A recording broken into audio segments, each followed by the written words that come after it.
प्रतिशत बेगुनाह लोग बंद हैं और वर्तमान सरकार तो झूठे मुकदमे करने में लोगों को यूएपीए, एनएसए और गंभीर जो अपराध हैं उनमें बंद करके जेलों में बंद करने में मैं जानता हूं कि इस देश की आजादी में सिख समाज का जितना बड़ा योगदान रहा है और यूं अगर कहें कि हिंदू धर्म को बचाने में जितना बड़ा योगदान सिख पंथ का रहा है, सिख गुरुओं का रहा है, इतना किसी और का नहीं रहा। लेकिन उस सब के बावजूद भी उस कौम को जिसने धर्म को बचाया, जिसने देश को बचाया, न्याय के लिए बार बार सड़कों पर उतरना पड़ रहा। क्या प्रधानमंत्री को अपने शब्दों की कोई कीमत नहीं मालूम है? या प्रधानमंत्री अपने उसी चरित्र को बार बार दोहरा रहे हैं कि मैं कहूंगा कुछ और करूंगा कुछ? कि किसी भी व्यक्ति को जब तक दोष सिद्ध ना हो जाए वो व्यक्ति दोषी नहीं है। लेकिन यहां तो जो लोग सुप्रीम कोर्ट से भी दोषी सिद्ध हो गए उसी दिन उन्हें छोड़ा गया जिस दिन प्रधानमंत्री महिला सम्मान की बात करते हैं। और वो ही प्रधानमंत्री हैं जब गुरु नानक देव साहब के 500वें पर्व पर कहते हैं कि हम इनको रिहा करेंगे। क्या प्रधानमंत्री को अपने शब्दों की कोई कीमत नहीं मालूम है? या प्रधानमंत्री अपने उसी चरित्र को बार बार दोहरा रहे हैं कि मैं कहूंगा कुछ और करूंगा कुछ, कि मेरी कथनी और करनी में अंतर मैं आपको बार बार दिखाऊंगा, वो बार बार दिखेगा और मेरे कहने पे नहीं जाना, मैं कुछ भी कह सकता हूं लेकिन करूंगा वही जो मैंने करना है। ये कानून है। और साथियों, कानून तो सभी के लिए है पर लागू करने वाले जो लोग हैं उनकी नीयत में खोट है लगातार। अन्यथा ये दो कानून जो अभी आदरणीय प्रोफेसर साहब ने बताए हैं ये दो कानून नहीं होते। और माननीय प्रोफेसर साहब, ये कानून सिखों के लिए नहीं है अलग, इस देश में चंद मनुवादियों को छोड़ के बाकी सबके लिए अलग कानून है, अलग तरीके से होते हैं। मैं धन्यवाद देता हूं प्रोफेसर साहब को कि उन्होंने उस बात का जिक्र किया जो अभी मनुवादी लोग संविधान बना रहे हैं और अगले साल बनारस में जिसके लिए धर्म संसद वो बुला रहे हैं। बात केवल इतनी सी नहीं है, बात इसके आगे की है। और कितने आगे हैं आप इससे अंदाजा लगाइए और उनका दुस्साहस देखिए और सरकार की उनको सपोर्ट देखिए कि वो कह रहे हैं कि राजधानी दिल्ली नहीं होगी, बनारस होगी और बनारस में ही धर्म संसद स्थापित होगी जिसके लिए अगले साल वो तैयारी कर रहे हैं। आप इसको छोटा मत समझना, ये बड़ी गंभीर समस्या है। मैं तो इतना जानता हूं कि इस देश की आजादी में सिख समाज का जितना बड़ा योगदान रहा है और यूं अगर कहें कि हिंदू धर्म को बचाने में जितना बड़ा योगदान सिख पंथ का रहा है, सिख गुरुओं का रहा है, इतना किसी और का नहीं रहा। लेकिन उस सब के बावजूद भी उस कौम को जिसने धर्म को बचाया, जिसने देश को बचाया, न्याय के लिए बार बार सड़कों पर उतरना पड़ रहा। चाहे वो कृषि कानून रहे हों और चाहे अब ये बंदी सिखों की रिहाई की बात हो, हर बात के लिए जिसके लिए कानून भी है, जिसके लिए संविधान भी है, जिसके लिए कहीं किसी को कहने की जरूरत नहीं है, वो अपने आप होना चाहिए। ऐसी नीति बननी चाहिए, कोई कमेटी बननी चाहिए ताकि किसी को आवाज उठाने ही ना पड़े। जो हक है उसका बावजूद उसके लिए सड़क पर आना पड़ता है। मैं तो आपसे निवेदन करूंगा, मैंने वहां भी गुरुद्वारे में भी ये बात रखी थी, आज भी आप सबके बीच में ये बात रखूंगा।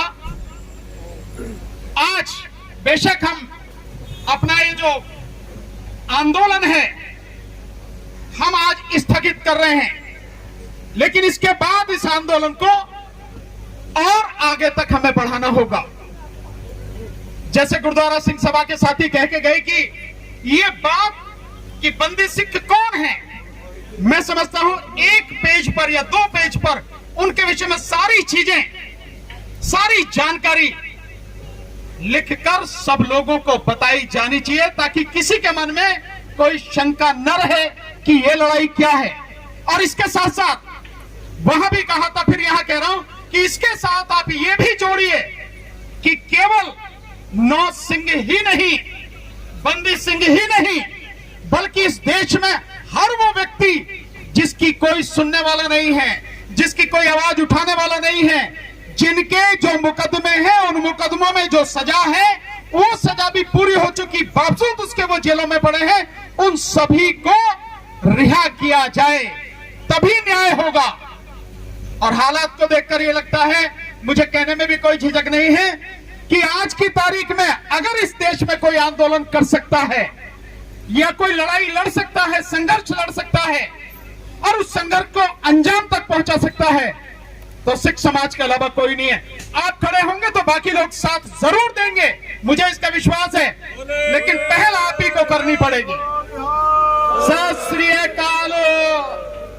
तो साथियों, एक बात और, यहां जितने भी साथी आए हैं और मीडिया के भी जो साथी हैं, मेरा उनसे भी निवेदन है, इस बात को उठाइए। ये हर आम व्यक्ति की आवाज है, केवल यहां कुछ सिंहों की बात नहीं है। ये आम व्यक्ति की आवाज है कि जब कानून एक है, संविधान एक है, कानून के समक्ष सबको समानता है और कानून का सबको समान संरक्षण है, तो फिर भेदभाव क्यों? चंद लोगों के लिए कानून अलग क्यों है और बाकी देश की जो जनता है उनके लिए कानून अलग क्यों है? इन सरकारों को न केवल जगाना पड़ेगा, बल्कि मैं कहता हूं पकड़ के झकझोरना पड़ेगा, तभी इनकी नींद खुलेगी, अन्यथा नहीं खुलेगी। और इसके साथ साथ जो अदालतें हैं, उन अदालतों को भी जगाना पड़ेगा, क्योंकि वो भी न्याय के लिए स्थापित होने के बावजूद न्याय नहीं कर रही हैं। क्या अदालतों को दिखाई नहीं देता है? मुझे ध्यान है कि कई साल पहले बाकायदा एक व्यक्ति ने रिसर्च किया और उसके बाद एक कमेटी बनी, तो जितने लोग जेलों में, उन पर जो आरोप है, उस आरोप पे जो सजा है कानूनन, उससे कहीं कहीं ज्यादा सजा काटकर वो जेलों में ही पड़े, उनको बेल नहीं दी गई। क्या उन्हें तुरंत नहीं छोड़ा जाना चाहिए था? क्या सरकार की जिम्मेदारी नहीं थी? क्या कानून की जिम्मेदारी नहीं थी? नहीं छोड़ा गया, तो उसके लिए बाकायदा कमेटी बनी और उस कमेटी की रिपोर्ट होने के बाद में बहुत लोगों को रिहा किया गया, छोड़ा गया। वही स्थिति आज भी है। और क्योंकि मैं फौजदारी का वकील हूं, मैं जानता हूं कि अदालतों में 70% बेगुनाह लोग बंद हैं और वर्तमान सरकार तो झूठे मुकदमे करने में, लोगों को यूएपीए, एनएसए और गंभीर जो अपराध हैं उनमें बंद करके जेलों में बंद करने में माहिर है। इसका कोई जवाब नहीं है। इसलिए साथियों, यह संघर्ष हमें आगे बढ़ाना पड़ेगा।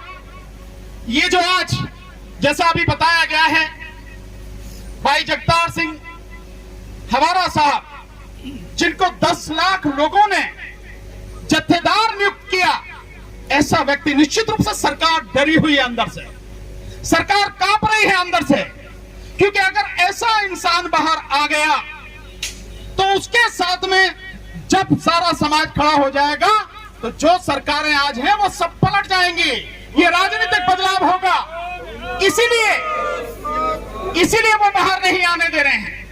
ये मंशा बिल्कुल साफ है। इसमें चाहे जितने भी लोग हो, किसी भी पार्टी के लोग हो, चाहे केंद्र सरकार हो या राज्य सरकार हो, लेकिन ये स्पष्ट है कि ये राजनीतिक षड्यंत्र के तहत उनको बाहर नहीं आने दिया जा रहा है।